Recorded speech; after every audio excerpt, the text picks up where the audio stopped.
Halo, Assalamualaikum warahmatullahi wabarakatuh. Ketemu lagi dengan saya, Ibu Afia. Nah, sebelumnya kita sudah sampai, kita belajar terkait Navier classifier, sampai di beberapa jenis distance ya. Kali ini kita akan lebih detail masuk ke distance atau jarak yang akan digunakan, formula jarak yang akan digunakan, kemudian eee, bagaimana cara menentukan kelas dari NN-list serta, contoh kasus serta beberapa isu yang ada di, Navier classifier begitu. Kita langsung saja ya, jadi memang ada, memang distance itu atau jarak itu memang kita bisa mempropos sendiri sebenarnya ya, eee dengan, konsep umum, jarak, yang benar begitu. Tapi secara general, itu ada 4 yang biasanya digunakan, yaitu Euclidean distance, Manhattan distance, Hamming distance, dan Minkowski distance. Kali ini kita akan belajar di 2 yang pertama, yaitu di Euclidean distance dan Manhattan distance. Mungkin ada beberapa yang sudah, juga familiar atau friendly dengan, distance, jenis ini. Yang pertama untuk Manhattan distance. Jadi Manhattan distance ini, mmm, memang, dia menghitung jarak misalnya dari titik X ke titik Y gitu ya, itu, kita menghitung jarak one by one-nya gitu ya. Jadi maksudnya adalah, rutenya itu adalah dari titik X ke suatu titik tertentu dulu gitu ya. Jadi kemudian lanjut dari titik tersebut ke Y-nya. Sehingga kalau diformulasikan yaitu X1 minus X2 absolutnya ya. Jadi karena ini 2 dimensi, jadi ada X dan Y, maksudnya ada 2 dimensi ya titiknya. Nah, di sini berarti X1 minus X2, kemudian dari Y2 Y1 minus Y2 absolut, begitu. Jadi secara ilustrasi seperti ini. Kemudian Euclidean distance, saya rasa untuk Euclidean distance kita semua sudah friendly ya atau familiar karena sejak SMA sudah menggunakan ini gitu ya. Jadi kurang lebihnya dia adalah jarak terdekat dari 2 titik gitu, yaitu menggunakan Euclidean distance. Jadi dari X ke Y, maka di sini sebenarnya mengambil dari kalau di SMA dulu atau di sekolah menengah atas itu ada Pythagoras gitu ya, dari X menuju Y.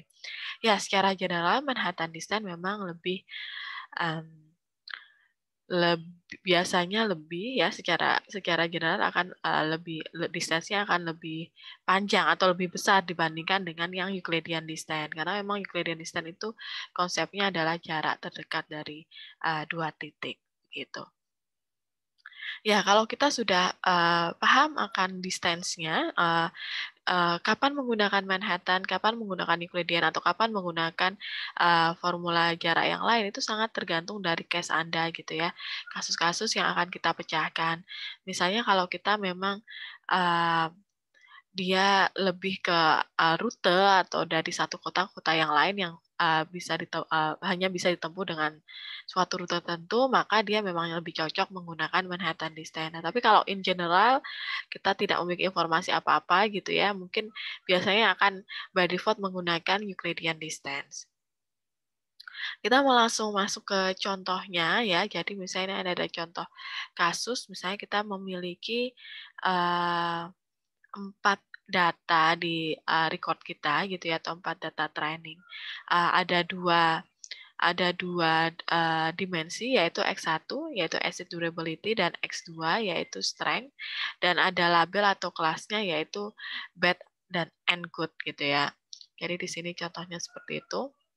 Nah, eee, kita akan, ini ya, lihat di sini bahwa ada 4 data di record-nya, kemudian ada new data ya, atau data testing yang akan kita tentukan sebenarnya dia kelasnya apa gitu ya. Nah, ini P5 gitu ya. Jadi point 5 atau P5 itu adalah X1-nya 3, X2-nya 7 gitu ya, 7.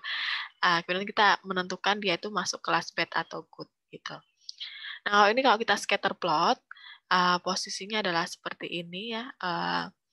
Ada titik di sini, ada 4 titik gitu ya, dan di titik yang kelima ini menjadi questionable tadi yaitu P5, dia itu masuk di kelas apa gitu ya, apakah bad atau good. Nah, ini kita berdasarkan KNN, coba kita lakukan. Jadi yang pertama adalah kita menghitung jarak ya, jadi jarak antara titik 5 ke seluruh titik atau data yang ada di record kita. Jadi kita menghitung jarak P5 antara P5 dengan titik P1, P2, P3, dan P4 gitu ya. Jadi kita hitung jaraknya untuk seluruhnya. Nah, ini kita dapatkan nilai-nilainya ya. Jaraknya di sini kita menggunakan Euclidean ya. Kita menggunakan Euclidean distance. Kita asumsikan ya secara general by default Euclidean karena kita tidak memiliki informasi tertentu ya. Berbeda kalau misalnya kita memang memiliki informasi lebih detail terkait case yang kita pecahkan begitu.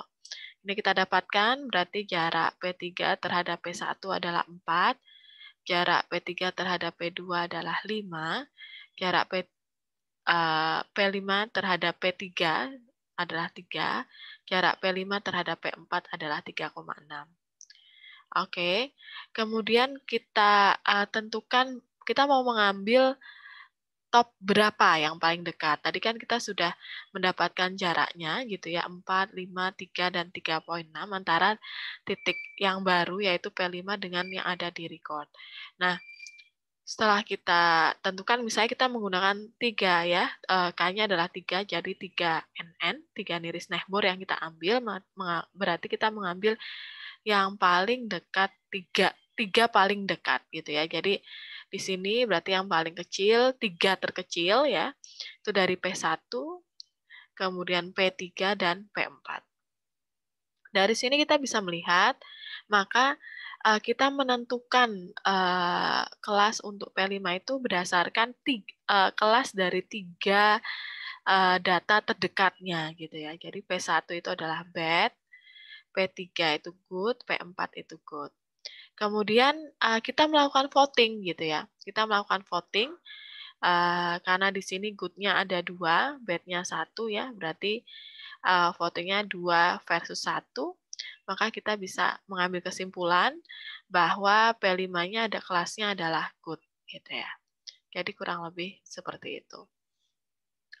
Nah, ada beberapa isu memang ya di KNN. Jadi memang KNN ini sangat sederhana, simple metodenya, tapi sekali lagi dia dirasa memang kalau untuk data yang cukup besar gitu ya, apalagi kita punya training data yang cukup besar dan testing atau testing data yang juga cukup besar, maka ya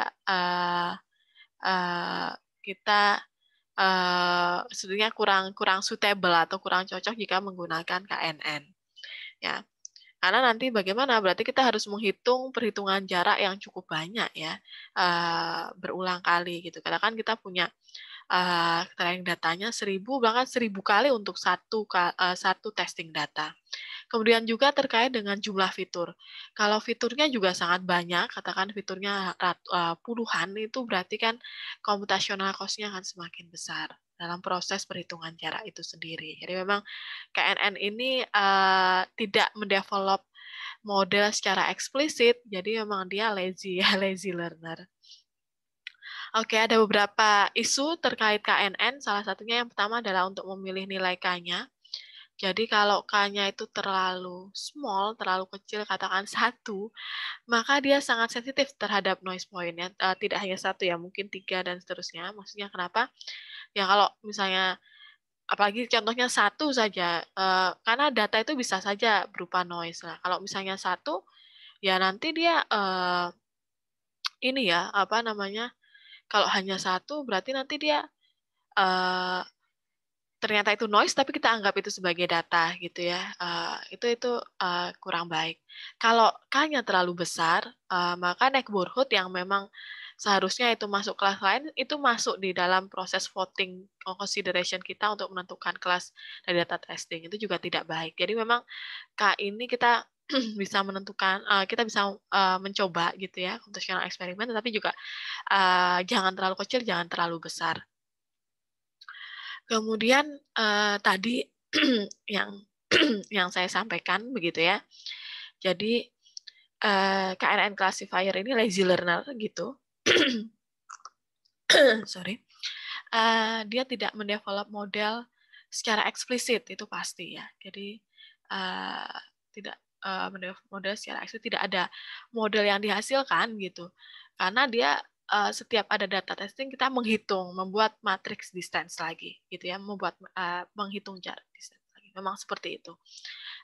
Dan dia ya tidak seperti machine learning method yang lain seperti decision tree atau rule based system gitu ya yang sudah ada rule base-nya begitu. Dan sekali lagi sangat ekspensif gitu untuk menentukan label dari data testing atau unknown record, terutama untuk dengan data training atau record yang cukup besar dan juga fitur yang cukup besar.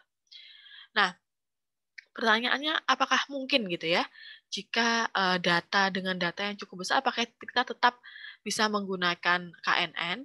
Ya, bisa saja, tetapi cost-nya akan cukup tinggi gitu kan ya. Ya itu pilihan bagi Anda. Kita harus bijak atau harus harus cermat untuk memilih metode yang kira-kira cocok untuk suatu case kita. Karena KNN Analyze Learner ini sangat potensial untuk di-hybrid dengan metode yang lain. Jadi kalau misalnya kita punya data training yang cukup besar, katakan 1000 data training, kalau misalnya kita langsung menghitung jarak, berarti ada 1000 kali untuk satu data testing, itu kan terlalu tadi ekspensif. Kita bisa melakukan ini ya, menghybrid, misalnya contohnya menghybrid KNN dengan clustering gitu. Misalnya dengan salah satu metode di clustering yang paling mudah misalnya K-means clustering. Jadi data di training data itu kita cluster dulu, jadi beberapa kelompok.